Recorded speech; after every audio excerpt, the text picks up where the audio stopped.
So here we are to welcome Monsieur Narad.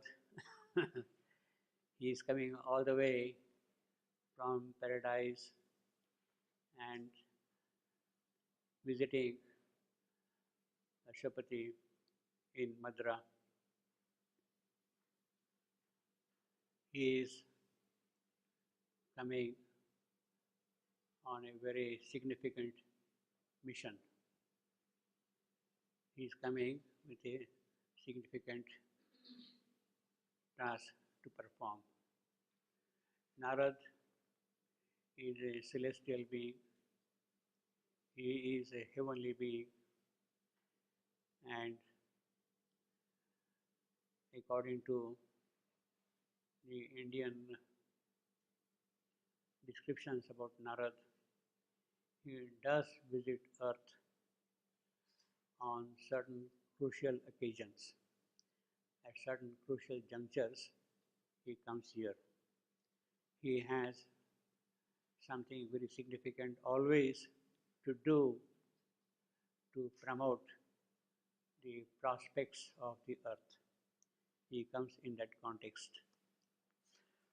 Now here, of course, he is coming in the context of Savitri's work. Narad is coming here in the context of Savitri's work. Savitri has found love. She has discovered her life's partner. And if her mission has to be carried forward, then his visit becomes imperative. It is absolutely necessary that he should come, and he does come. Now,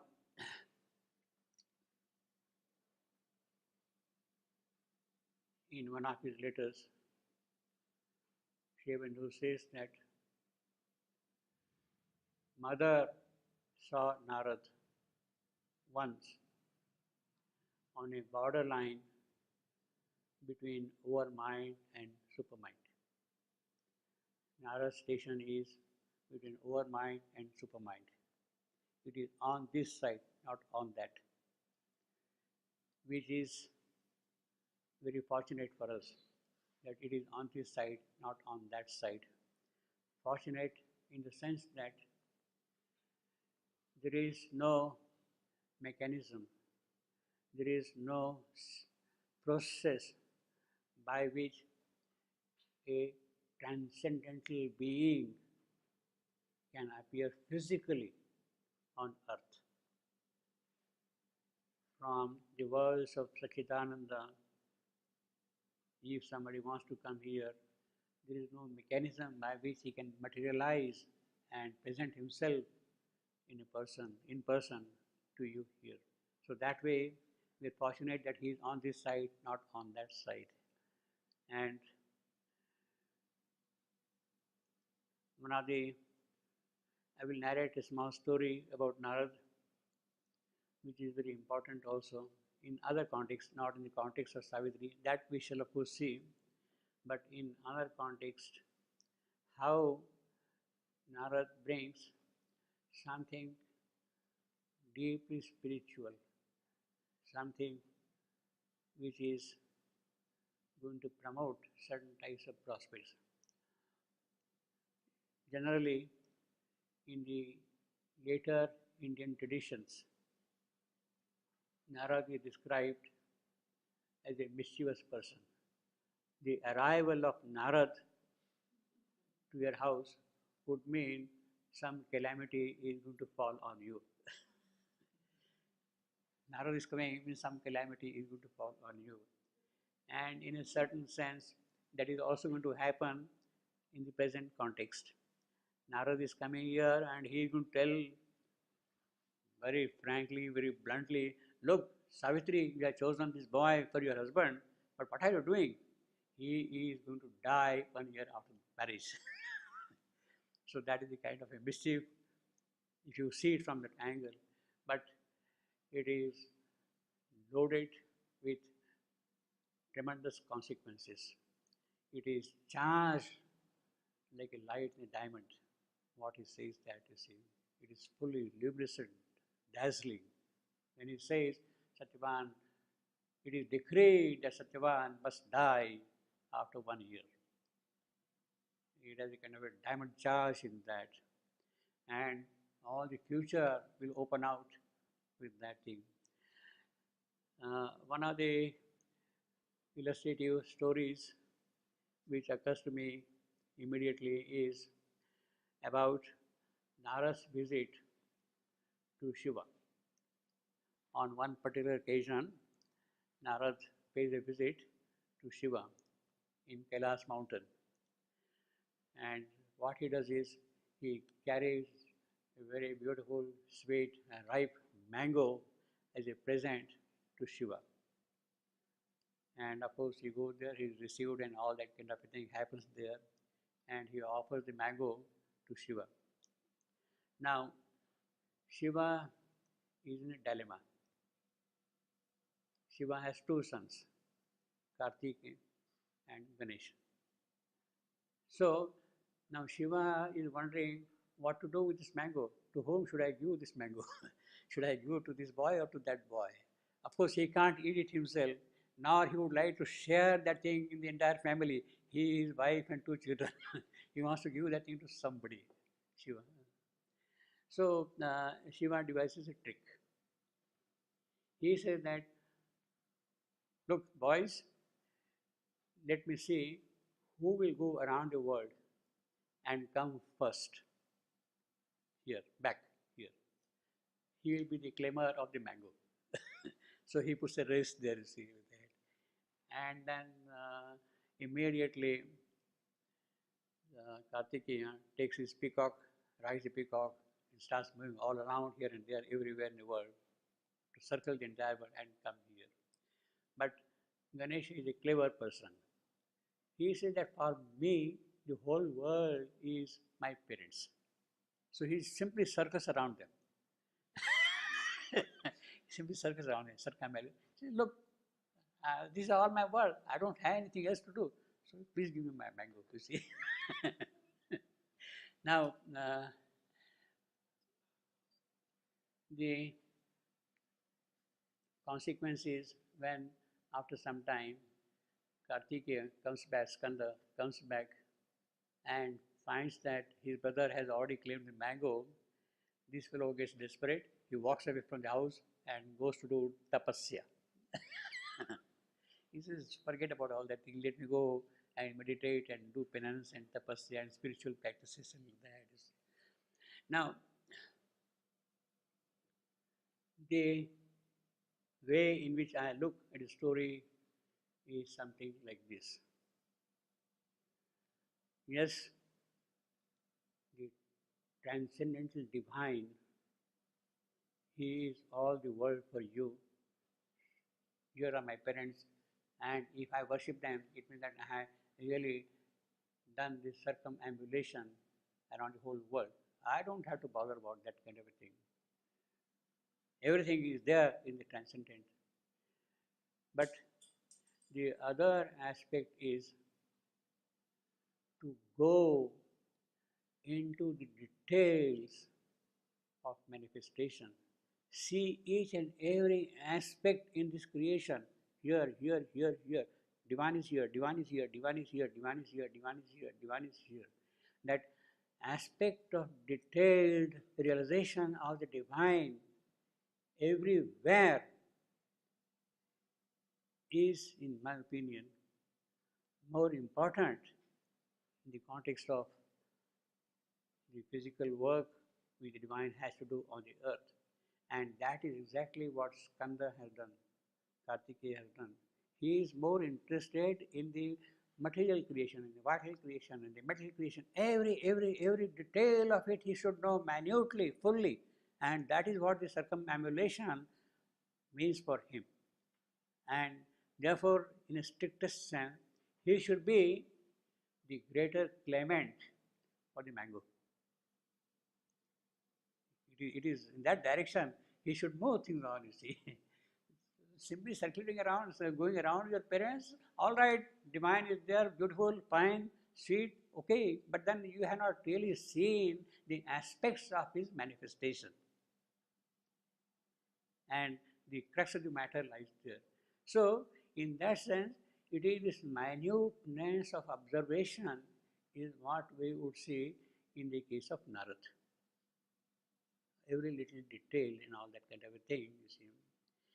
And he comes with that knowledge, with that commitment, with that sense of responsibility. He is going to deliver a kind of a disastrous message. This boy is going to die 1 year after marriage. There is an extreme degree of responsibility on Narad when he is going to utter that kind of a message. The word of faith which he is going to bring, it is that word of faith he is delivering. And he comes here therefore with extreme sense of responsibility here, Narad. And the sense of responsibility is such that the knowledge which is there behind it is the knowledge of the overmind world. Narad is the overmental being. He is standing between overmind and supermind. Sri Aurobindo says, the mother saw him once standing on the ridge between overmind and supermind. He is not there, he is on this side, you see. And it is with that knowledge, with that conviction, he is able to come here. That would also mean, all right, Narad is bringing this message that 1 year after the marriage, Satyavan is to die. What is the definiteness of that utterance? Somebody comes and says, you die. How do I really assure myself that this is going to be so? What is the certainty that I should accept that? Why should I accept anything at all? Anybody can come and say anything. I should be able to judge it myself.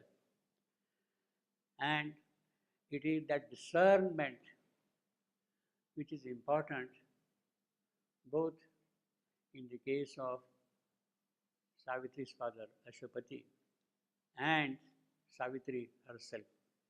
Narad is coming and telling here, she is accepting it, he is also accepting it. There is something in them which feels convinced that what he is saying has a degree of truth, has a degree of solidity in it, and it cannot be dismissed. It cannot be dismissed straight away like that, you see. It must be accepted, and whatever we have to do with that, we should do with respect to that. So, from that point of view, you can also see that there has to be a certain degree of preparedness on our side to receive the divine message. The message will come, but the tendency is our vital comes into play, our mind comes into play, and we twist here and twist that way, and then distort it and go in different directions, you see. But here there is a clarity of the soul's vision, soul's understanding, soul's discernment in Ashwapati and in Savitri, and they immediately catch hold of that thing. Now still, if he is an overmental being, Narad, overmental being is a world, over mind is a world of possibilities. Is a world of possibilities, multiple possibilities. This, all that can happen. Satyavan will die, can happen, is a possibility. But Narad also has the capacity to receive intuition from supermind. He may not have direct access to supermind, he may not be living there in supermind, but he can receive direct intimations from supermind. And it is that which charges his overmind consciousness. And it is that which he brings here, and it is with that he delivers the message, you see. So there is a certain degree of supermind inevitability in his utterance. He says something, it will happen because he is indirectly, so to say, in contact with the supermind. And that definiteness is definitely there in that also, you see. So when Narad comes and brings the word of fate that Satyavan must die, it has the sanction of the supramental mechanism. Supramental dynamism is present in it, and this being is charged with that possibility to deliver that word, you see. So that is how we could understand, if at all, the significance of Narad. In fact, the first few lines, let us read the first sentence itself. I will open that thing later on. In silent bounds, bordering the mortal's plain, crossing a wide expanse of brilliant peace, Narad, the heavenly sage from paradise, came chanting to the large and lustrous air. That is how it comes. In silent bounds, bordering the mortal's plane. The mortal world begins here. He is in the world of immortal. Crossing a wide expanse, is coming from that world into this one. Wide of what? Brilliant peace, luminous peace. Narad, the heavenly sage, he is a heavenly sage. He is what the Indian traditions call him, he is Devarshi.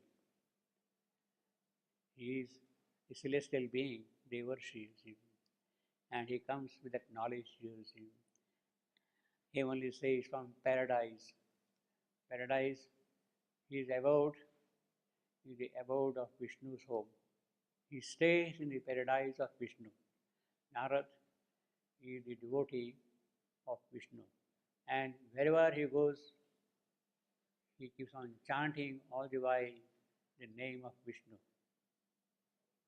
Narayana, Narayana, Narayana, Narayana. That is his constant chant. So when he is coming here, he is coming with the consciousness of Vishnu and bringing that consciousness here to the earth also. He is carrying that consciousness all the while here also with him. And he comes in that way. Well, before we go to the text, let me give you a few details about this book, the Book of Fate. Essentially, we have only 2 cantos here, total number of lines 1662. Both the cantos together, 1662 lines together. In fact, the breakup is the first canto, the Word of Fate, has 755 lines, and the second canto, 907 lines in this book, you see.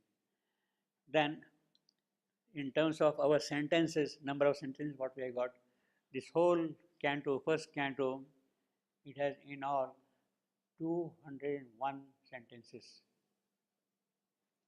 201 sentences running in one single sweep. 201 sentences. And the second canto has 265 sentences in all, second canto. So that way, the total number of sentences in the Book of Fate is 466. 466. Total number of lines, 1662. Total number of sentences, 466. So you can say on average, we have 1600 divided by 400, 4 sentences constituting that thing, you see. The division is in 4, like multiples of 4, you see. Now, in the first canto, the Word of Fate, it is only one section, as I said. But in the second canto, we have 1, 2, 3, 4, 5, 6, 7 sections in the second canto. 107 to 113, 7 sections. And the breakup is, if you like to say, in the first section you got 53 sentences, in the second 61, in the third 37, in the fourth 35, in the fifth 16, in the sixth 60, and the last section just 3 sentences. And then of course I got number of lines also, but that will not go into those details. So this is the general breakup of the structure of these 2 cantos. Before I go into some details, let me tell you something interesting from the point of view of the composition of Savitri. We'll go into details later on, but Shendu was, so to say, particularly fond of this book, the Book of Fate. Book of Fate. When the major composition of Savitri was over, completed by dictation in 1950, he had dictated the Book of Everlasting Day and other cantos also. All that was practically completed. Then he asked Nirodharan to specifically pull out these drafts of the Book of Fate around 15th November 1950. He asked specifically to pull out those drafts. And there, during those few days, just 3 weeks before his withdrawal, he dictated 3 important passages at that time.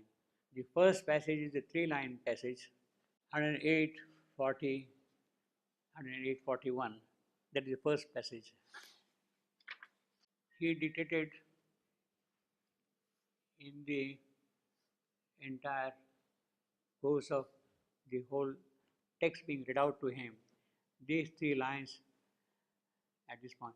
He who has found his identity with God pays with the body's death his soul's vast light. His knowledge immortal triumphs by his death. These 3 lines he has dictated around 15th November 1950. His knowledge immortal triumphs by his death. These lines, if you read the entire text,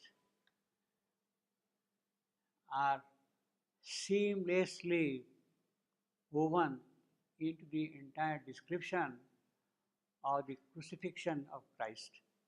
It is finished, how he was carried, and all that kind of a thing. That whole description is pertaining to the crucifixion of Christ.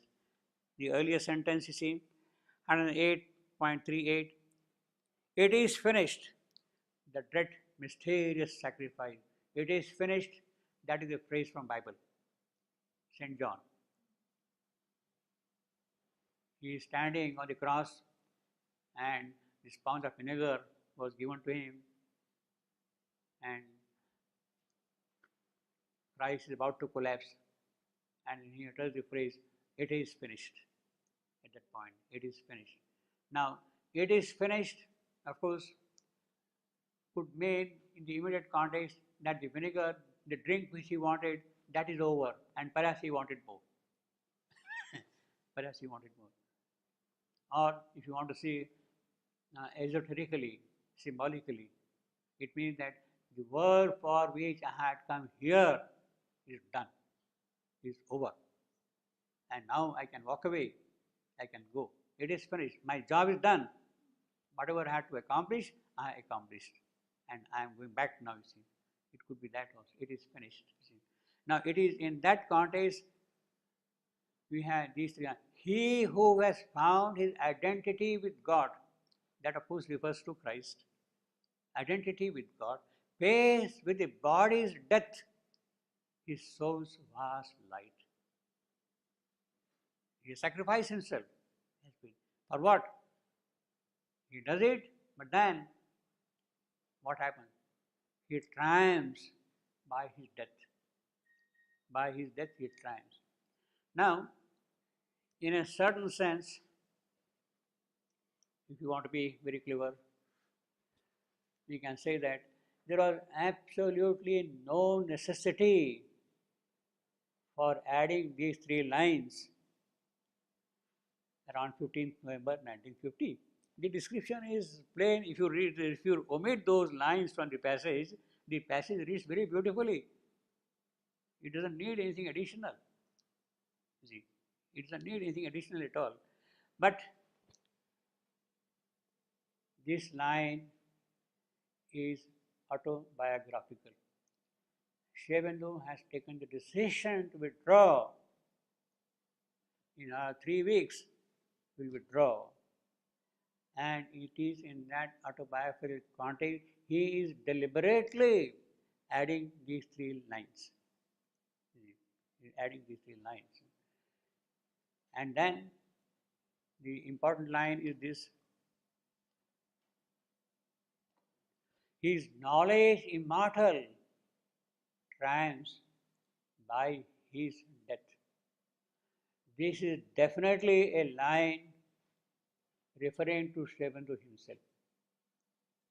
Definitely he sacrificed his withdrawal, because he speaks of his knowledge. He doesn't say his love. If it were to Christ, belonging to Christ, he would say his love immortal triumphs by his death. No, it is he himself, his knowledge. He comes with knowledge. That is most significant word you can see here. And that gives you the clue that it is absolutely autobiographical. He has taken the decision. And what is going to happen now? He will triumph by his death. He has to withdraw for a certain. A strategic death is demanded, and he is there now to give up himself. But in the course of evolution, the course of future development, his knowledge will triumph. That nobody can defeat. Then we have these 6 lines, again dictated about the same time after those things. His death is a beginning of greater life. See, that is the thing. His death, of course, in the context of the story, his death would mean Satyavan's death. In the context of the story or the narrative, his death is a beginning of a greater life. That, of course, we know, we understand, we are very clever, we can see that thing immediately. But the occult basis of this line is, it is Sri Aurobindo's own withdrawal which is the beginning of a greater life. He has withdrawn to usher in greater life. It is for that purpose he has taken another station. Visibly he has withdrawn from here, but he has not gone away. He is elsewhere doing whatever work has been done. His death is a beginning. Now, again, this refers to what is going to happen on 5th December 1950, 3 weeks afterwards, after the dictation, you see. And we have here the most amazing description of 72 lines toward the end of the canto 112.43 onward, in which what is going to happen to Savitri. her future thing, what is going to happen to the mother, what kind of challenges, what kind of difficulties they have been foreseen and put down here in the utterance of Narad. Queen, Narad is telling to Savitri's mother. Savitri's mother was accusing God that what kind of God is this? He's snatching away my daughter's husband tomorrow. Must be a very cruel fellow. She's accusing God. And she asked Narad, what kind of God is it yours? Is he a cruel being or what? She says, you see, does he have any sense at all? He has given life and he wants to withdraw away just like that. And in response to that, Narad is explaining the entire basis of the things which are there, occult things are there behind it, in the manner in which the mental being could understand. And he is now taking an opportunity to tell in what direction, how things will happen tomorrow, how Savitri will do her work tomorrow. Alone she is equal to her mighty task. He tells Savitri's mother, the queen, don't stand there in between. Let the issue be decided by Savitri and her divine power, divine guidance. She will do alone. Nobody can be there in between at all. In fact, we got the line, no? Gods above and nature's soul below were the spectators of that mighty strife. Gods above and the nature's soul below. The death is going to take place in the Shalva woods, and there is nobody around there, no human being, except Satyavan and Savitri there. And gods are watching the whole thing from above, and nature's soul is observing what is going to happen tomorrow. Were the mighty spectators of the strife, of the struggle between Savitri and Yama, between death. It is that thing. Alone, she is equal to her mighty task. Nobody can help her out at all. Intervene not in a strife too great for thee. What can you help her? You have no capacity at all. You have no means at all to lend any help to Savitri. A struggle too deep for mortal thought to sound, etc. And then he says, very beautiful simile, as a star, uncompanioned moves in heaven, unastonished by the immensities of space, traveling infinity by its own light, the greatest, strongest men, they stand alone. Savitri is a star. There is no companion at all in the whole sky there, in the empty sky. She is alone there. And she is moving through the vastness of space, uncompanioned, traveling infinity by its own light. She had that light to cover the infinity at all. The great, Savitri is a great. When they stand alone, a God-given might of being is their force. A ray is a discipline. Then he says, a day may come when she must stand unhelped on the dangerous brink of the world's doom and hers. On a dangerous brink, it will happen, it will not happen. Narad cannot say definitely whether it will succeed or not.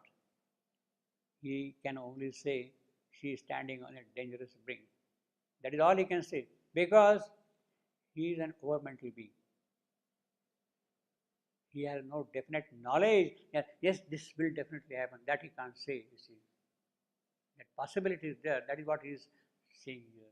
On a dangerous brink of the world's doom and hurt.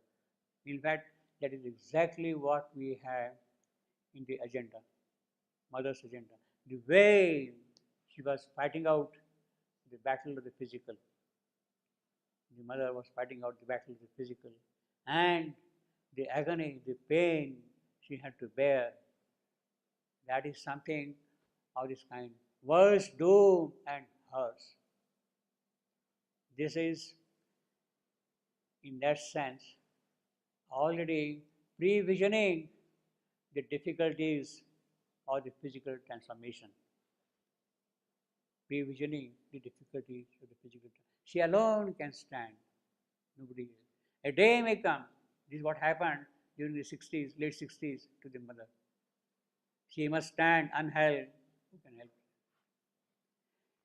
And then, of course, carrying the world's future on her lonely breast, carrying the human hope in a heart left soul to conquer or fail on a last desperate verge, alone with death and close to extinction's edge, her single greatness in that last dire scene, she must cross alone a perilous bridge in time and reach an apex of world destiny where all is won or lost for man. All is won or lost for man. Narad can't say definitely whether she is going to win or not. He cannot say that. That is not within the range of our mind. That definiteness will only come from the supermind. Whether she is going to win or she is going to lose, he is simply keeping the possibilities open. He can't go beyond that, you see. In the tremendous silence, lone and lost, on a deciding hour in the world's fate, in a soul's climbing beyond,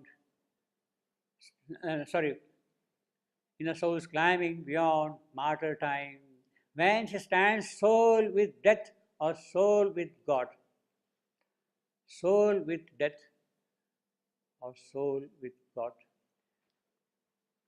Both the things have happened in the case of Savitri.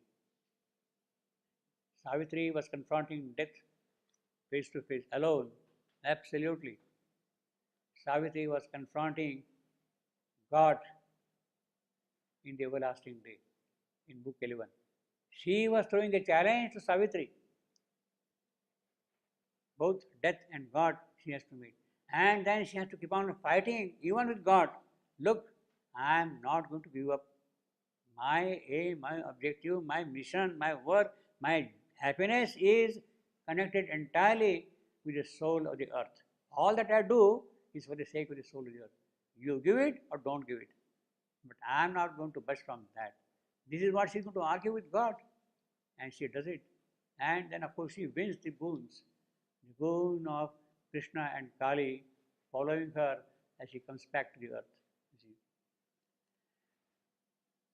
Alone she must conquer or alone fall. Again, see that or is there, conquer or fall.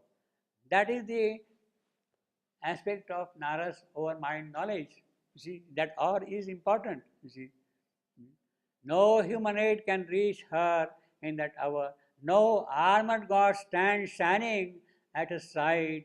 Cry not to heaven, for she alone can save, etc., etc. It goes on like that. And then he says, O Queen, he is telling to her mother, stand back from the stupendous scene. Come not between her and her hour of fate. Savitri. Yes, mother has to face that thing herself. Nobody can intervene in that at all. Her hour must come. Thou hast no place in that tremendous strife. That is what we are. What are we, human beings? Small little creatures. We have no place at all in that tremendous strife. We are small little creatures there when things happen like that. And he dismisses the human love. You are loving your daughter, all right. What is the value of that love? Forget about that. Thou hast no place. He is very cruel, telling it to her directly, openly. See. Think not to intercede with the hidden will. Now, this is the important thing. Hidden will. Narad knows the hidden will. What is there behind it? What is going to happen He knows it. He has that intuition of it. And he tells Savitri's mother, look, it has already been decided, it has already been designed, it has been planned. These things should happen. You have no place there. You get out of it.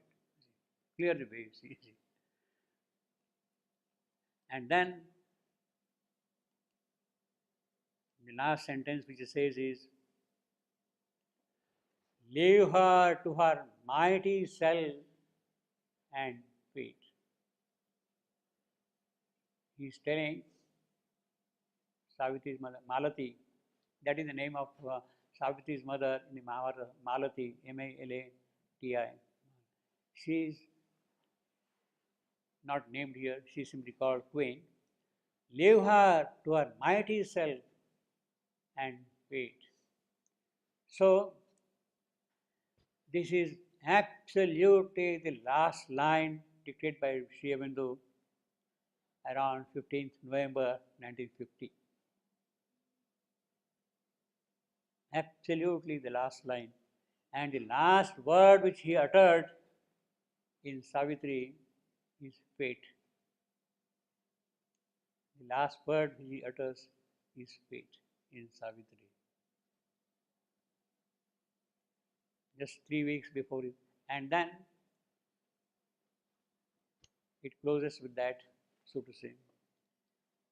So these three passages are totally of a different nature. And these give, so to say, an extra occult weight to the Book of Fate. Book of Fate. Occult fate, that is what you get here. The other things are also there deeply, but this is a revelatory vision carrying its diamond charge, and it is that which is the final seal of Sri Aurobindo on Savitri. Let me give little background how the Book of Fate was composed, how Sri Aurobindo wrote the Book of Fate. Very briefly, in fact, there are a lot of details, but that we can see sometime later. But today, I will quickly mention a couple of things. In a letter written in 1946 to Amal Kiran. At that time, in 1946, Amal Kiran was in Bombay, and he is one of the 2 or 3 persons with whom Sri Aurobindo had kept correspondence till the end. Amal Kiran, Dilip Kumar Roy, and in 1 or 2 other instances of political details, you see. But mostly letters which he wrote after the accident, after 1938, were only to Amal Kiran and Dilip Kumar Roy. And for Amal Kiran, he had preserved the province of poetry for correspondence. See. And he used to raise questions, he used to ask questions, and like that. And Sri Aurobindo would answer those questions also. He would even send his drafts to Amal Kiran. So in 1946, it's a long, long letter. One of the passages in the letter says that he is narrating how how Savitri was developing at that time. First book, second book, third book, how it was developing around 1946. He is narrating, and the part pertaining to the Book of Fate is here. The Book of Birth and Quest and the Book of Love have been completed by 1946. What we have seen earlier, this refers to the Book of Birth and Quest, that is Book 4, and the Book of Love, Book 5, were ready by 1946. The Book of Fate is almost complete. He says that he was still working on that, you see. Now, before I go into other details.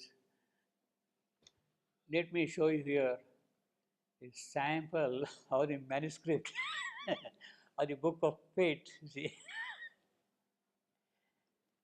how he wrote, how he dictated, how corrections were made, how changes were made.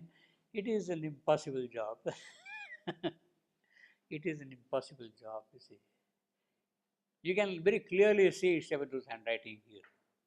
And you can also see the lines uh, dictated by him to Nirodbaran. Nirodbaran's hand is here, for instance, here in this part, we got Nirodbaran's hand. All these marginal things are Nirodbaran's hand. And then he says, insert this line there, do this thing, transfer that thing. See, all kind of instructions were given and then recorded at that time. See. And it is from this kind of manuscripts the typing was done. So Sri Aurobindo used to dictate, Nirodbaran used to take down the dictations either on the existing drafts or new dictations. Then they used to go for typing to Nalini Kantagupta. He used to do the typing, and then the type sheets were read out to Sri Aurobindo. Type thing. And again, on the type scale, he will dictate, he will change, he will do this, he will do that, all kind of things would be there. And again, the final copy. So it went on like that, a number of processes. In 1946, it was impossible for Sri Aurobindo to read things himself. So he had to, this had to be read out to him, you see. All those things. So naturally, it means that, see, when you are writing something, you are concentrating and focusing on certain details in a certain manner. When you are dictating and listening and then dictating, see, there are differences of certain kinds which occur. But that is how Savitri developed, and that is how we have got. So this is one sample page of the Book of Fate. You see how it the complexity. Now, therefore, I can quite understand that during this kind of a draft and the final thing which we have got here, there could be changes, there could be mistakes, there could be slips, there could be distortions, whatnot. I mean, it's perfectly understandable, you see. The typist might not have seen something and he has done something here and all that kind of a thing, you see. But then that is the risk Sri Aurobindo had taken. That is his privilege to take that risk. And whatever comes to him at that time is his privilege to change or dictate or accept or whatever it is. You can't simply then go and stick to what you have here. His privilege is there at every point. Even if one comes in TypeScript, yes, this change, the typist has mistake, all right, okay, so what? There. But he has already seen that thing, heard that thing many times like that. And therefore, I would say that all that we could do is for our pleasure, for our happiness. List down the differences between what we are here and what is there. What we are here and what is there. You list down those differences. Don't say change this with that. That is not our province at all. It cannot be, you see. All that you can say is that, well, this is what has come out, but what Sri Aurobindo has got is like this. You point out, show them, display them, and let clever people keep on arguing and discussing and all those things, you see. So that is a separate province altogether. So I will go entirely the way in which it has come out as the first edition of Savitri. And from that point onward, the rest is scholarly work. It is a separate department altogether, you see. So this is what we have in the as a sample. This one you see. Now there is something I have seen this thing myself. The drafts in the original when we are discussing all these issues. The opening passage of Savitri, of the Book of Fate. I had discussed that thing in some details here also. The opening passage of the Book of Fate, there are 83 lines, starting from in silent bounds, 106, 106.1 to 106.14. We got here 83 lines in the final. 1 to 14, 14 sentences. 106 in silent bounds. See that it goes on like that. And then you see here 106.4 afterwards the contracting and expanding this huge world. After that, in the fascicle, which was published in August 1950, of the Book of Fate, I am talking about this passage. In that particular fascicle, the lines which are there in the blue, they are missing. They are not present in the fascicle which was published in 1950. That was in Shivamandu's own time, you see. All these lines, the secret might, etc., etc., etc., etc., all the way up to quite a large number of lines, 30 lines, I think. Well, rather, out of these 83 lines, there were only 30 lines present in the fascicle. Means almost 50 lines were missing. All these lines in blue are absent in the 1950 fascicle, which was published during the time of Shivamandu himself. And return into the one from whom they came in his formidable circuit through the void. Now, this particular line in violet is missing in the 50 edition, but is present in the revised edition. It is, in fact, it is missing in all the earlier editions of Savitri prior to the revised edition, this line.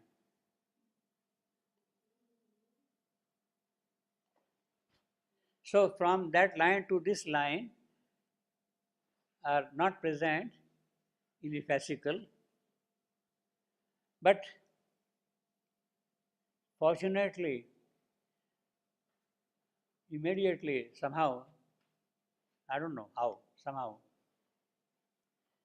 the missing lines were noted.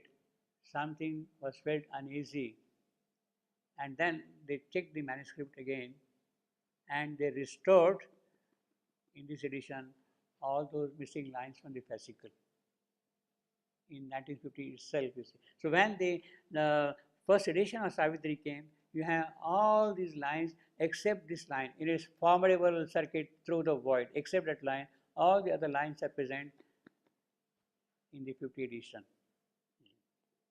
Now, I have seen it myself by handling the papers. These lines which are there here in the blue are dictated lines by Sri Aurobindo, and they have been dictated on a writing pad, writing pad, you see. And what happens is the line ends here, the page on the writing pad ends with this line here, and on the other line, all the lines are in blue here, present here, all the way up to here. And then again, the regular passage comes here. So while typing, these two pages got stuck together, and the material between those two was missed.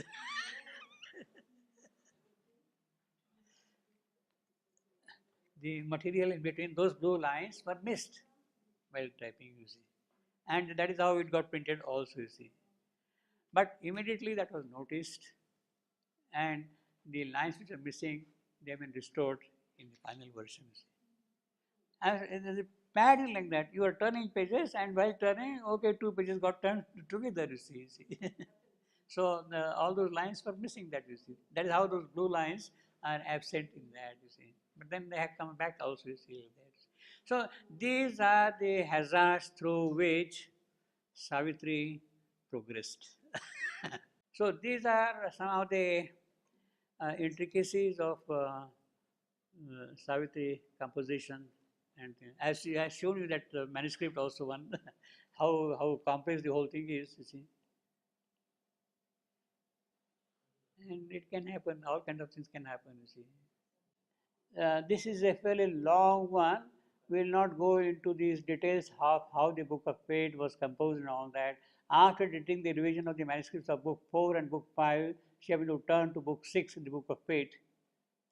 And then it was right until late 1950 that he would finish the Book of Fate, the last book of Savitri to be completed. In notebook she happened to use in 1927 contains 3 pages of what was then the third book called Fate. See, 3 pages have become now 1600 lines, you see, from a notebook. See.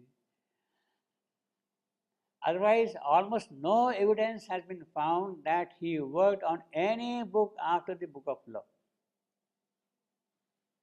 Later books of revision, etc., all that thing. Basically, you can say that the Book of Fate is a composition after 1946. And therefore, we can also say that it contains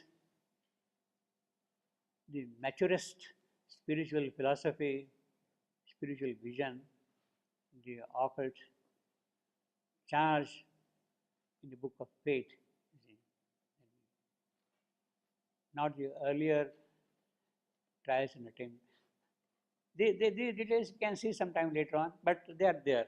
How the Book of Fate was composed, like that, you see. Few passages from the opening section of the book with that little background, what we have. In silent bound, bordering the mortal's plain, crossing a wide expanse of brilliant peace, Narad, the heavenly sage from paradise, came chanting to the large and lustrous air. So there is a joyous atmosphere, there is a kind of a lyrical music also, there is a sweetness of a different dimension in these lines, you see. Came chanting to the large and lustrous air, large and lustrous. That is the heavenly sage. He is now in the celestial regions, you see. In silent bounds, bounds means regions, realms, quiet realms, bordering mortal's plane. And of course, he has to cross from the immortal to the mortal. He is already indicating the transition. He has a mission to come and do something here in the context of Savitri, you see. Now, well, before we read, let me tell in advance what Narad is going to achieve by coming here. Exactly what is his mission. Apparently, in the most straightforward manner, the intention is to deliver the word of faith. To deliver the word of faith in a kind of a pragmatic sense. But if it is only going to be that part of his mission, to deliver the word of faith, it could amount to he playing mischief. Savitri had discovered love, and this man comes and says, tomorrow this is going to happen. That will be an aspect of mischief on his part. But it is not that. He has two more important things to do. In fact, that is the purpose of his coming here.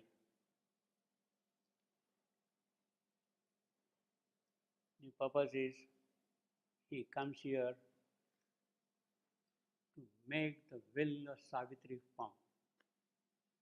He is going to tell what is going to happen tomorrow, but also make sure that her will is strengthened by the utterance of that word. In other words, his utterance is going to be something mantric, carrying the power of mantra, carrying the power of word, which will strengthen her own will. Savitri has will, yes, I have chosen, nothing doing. But Savitri is a human Savitri. Savitri had discovered love. Savitri must also discover death. Savitri has to discover death if she has to fulfill a certain mission in life here. And she should be able to withstand the might of death. That is important. Otherwise, Savitri will not be able to fulfill her mission. So, in that sense, it is not simply boosting Savitri up, it is to firming up her will. He is going to put his own yogic spiritual force in the soul of Savitri.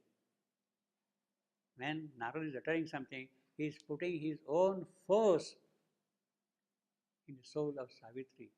And it is that force in the soul of Savitri which will take her forward in her work. It is with that soul Savitri will do the yoga. In other words, Narada is actually initiating Savitri into yoga. Savitri has not done any yoga at all. She has discovered what is true love. The power of love is there. Immediate identity between Satyavan and Savitri is recognized by her soul. But that is not enough. She has to do yoga if she has to conquer death. And for that, some kind of initiation is required. And therefore, Narad comes here as a guru to give that initiation to Savitri. He becomes her guru. He gives her diksha, what we call diksha, initiating into the spiritual life. That is the diksha. So Savitri is getting initiated, she is getting diksha from Narad. That is the second part of Narad's coming here. And of course, in the same context, Narad is also going to tell what is going to be the future. He is going to tell her, Savitri will stand on the brink of danger. She may fail, she may succeed, but things have to move forward. Her heart may fail, still she should not give up. In fact, that is the line we have got. Her heart may fail. Yeah, 112.59. Even if he seems to leave her to her lone strength, even though all falters and falls and sees an end, and the heart fails, and only her death and night, God given her strength can battle against doom. Her heart fails. Now, the heart fails. That is exactly what the mother was experiencing in her yoga physical transformation. Heart. He has already told, Narada has foreseen that thing, and he's speaking of her heart specifically. It might fail. Still, the work will go on. Heart may fail. Her death and night, that is all in front of you. But her God-given strength can battle against doom. Even on a brink where death alone seems close, and no human strength can hinder or can help. It is that kind of a knowledge which Narad is bringing as an aspect of his coming and visiting Ashwapati in the context of Savitri's marriage this year. So these are, in my view, three important elements pertaining to the visit of Narad at this particular point. Now,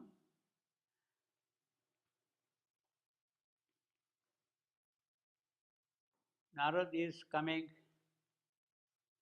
exactly 1 hour before the arrival of Savitri to the palace. He has timed his visit very well. He has timed his visit very well. See, Savitri says au revoir to Satyavan, and she comes back and she is on her way to the palace. And early morning, maybe around 9 o'clock or so, She enters the palace with the triumphant joy of discovering love. She is eager to tell it to her parents. Look, look, look, I have found the one I have been seeking, I have been looking for. She is eager, anxious to tell to her parents. And she enters the palace. And what does she see? She sees already Narad present there, her parents in the company of Narad there. Huh? Yeah. So, no. And he for me?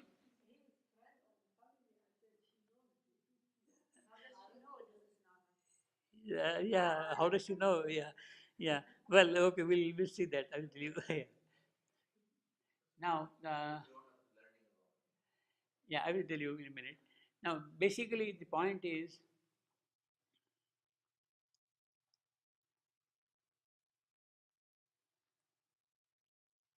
he has calculated the time he would require to come from his heaven in paradise, Vishnu's abode up there in heaven. How long it will take for him to come and enter the palace. Savitri does not know when she is coming and entering, but she is entering the palace early morning at 9 o'clock. Because Narad comes around 8 o'clock to the palace and he sings for an hour to Savitri's parents. He sings the song of love for 1 hour. While he is singing the song of love to Ashwapati and the queen, they are immersed in the joy of love, and Narad is singing, chanting the song. He sings for 1 hour. So, therefore, it must be around 9 o'clock that Savitri is coming back to the palace, you see, from that calculation, you see. And she enters there. She does not know who is he, and Narad pretends that he does not know who Savitri is and all that thing. He asks, who is she who has come? He asks rather a very innocent kind of question, as the story will develop. But we'll go into that detail later on. Let me tell you today that he has timed his visit very well, and it is again a visit for roughly 4 hours. He comes at 8 o'clock, and at noon he shoots out, goes back to his palace. Splendid like a noon, he shoots to the noon. That is how, in fact, the departure is shown here, Narada departure. It's a very interesting, beautiful passage. Last section, 113.1,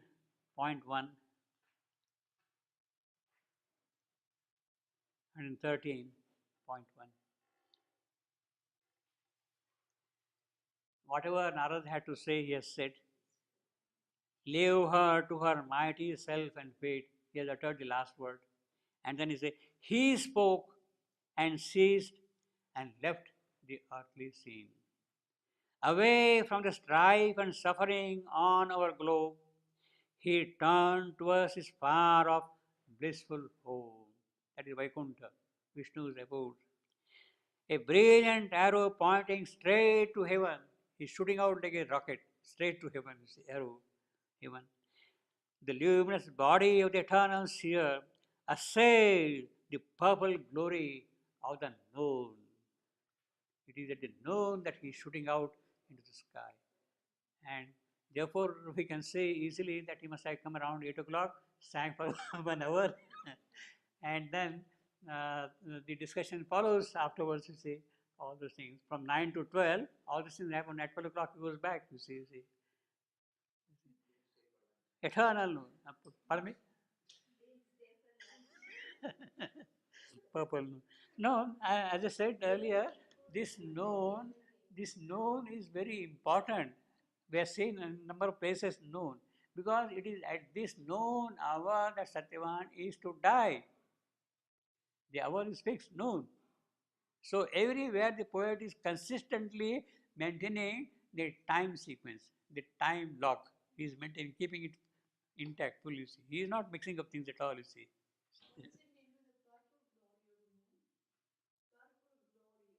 Purple glory, this is royal majesty, beautiful. Narad is Narad's body is a purple body. Narada's body is a purple body, and he's shooting out like an arrow.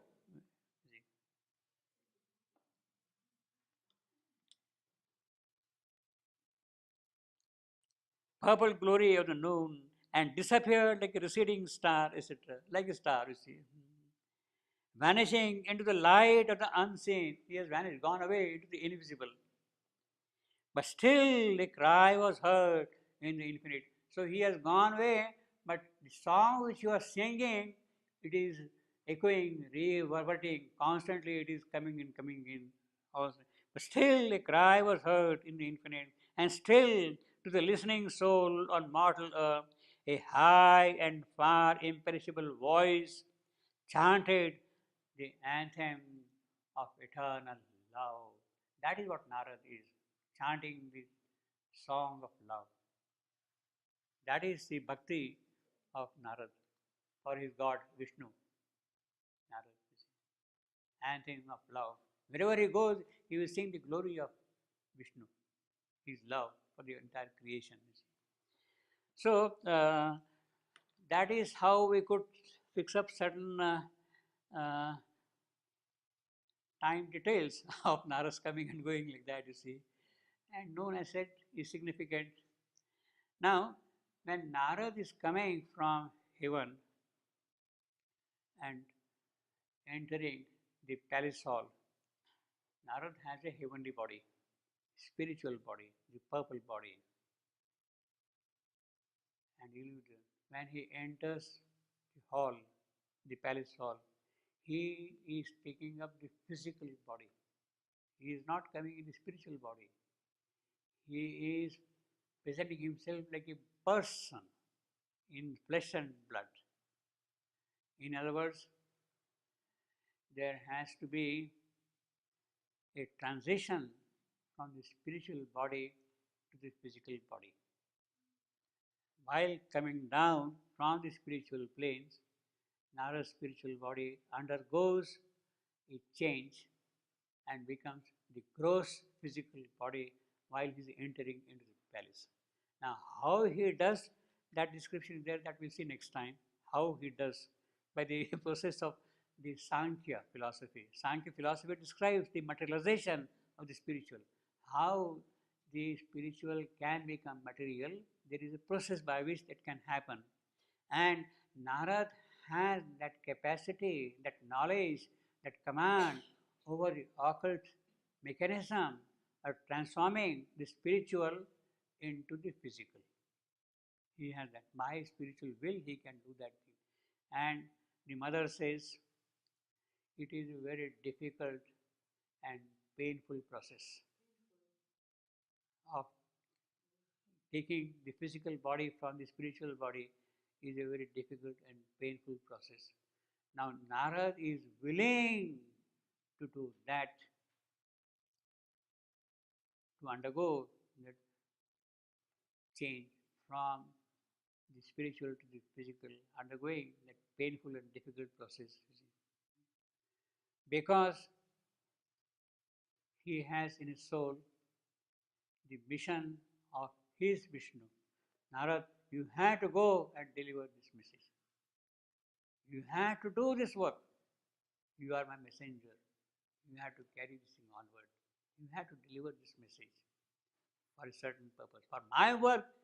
And therefore, Narad has no hesitation to undergo that kind of a change from the spiritual to the material, like that. In the same way, when Narad is shooting out the purple noon, he has to discard now that physical body and again assume the spiritual body and then shoot out. You see, he had that thing under his command to undergo transformation.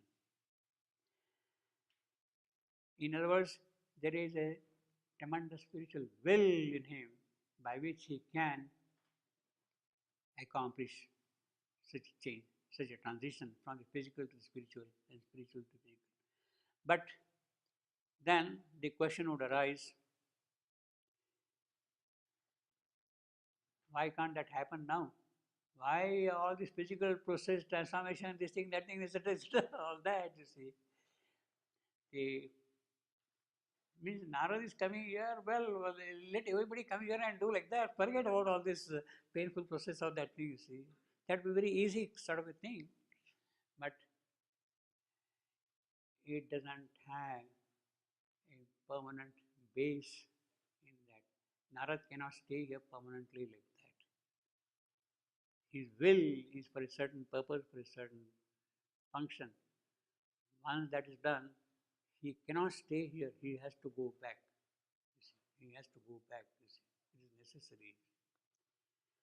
And that is what exactly happens in this case also. You see. So, physical transformation is a thing which has to happen from below, not from there. It is not permanent. See, for instance, you know the story, what happened in the guest house. The stones were falling constantly. The whole thing was flooded and all that kind of a thing. For 3 days, the stones were falling. I mean, a vital force had got materialized and taken the form of stones. Vital force got materialized. Same way, spiritual force can get materialized and come like that. But now, what happens to those stones? Are they available? They have disappeared. They are not there. I cannot take a sample of that thing, bring it to my laboratory, and test its chemical composition. I can't do.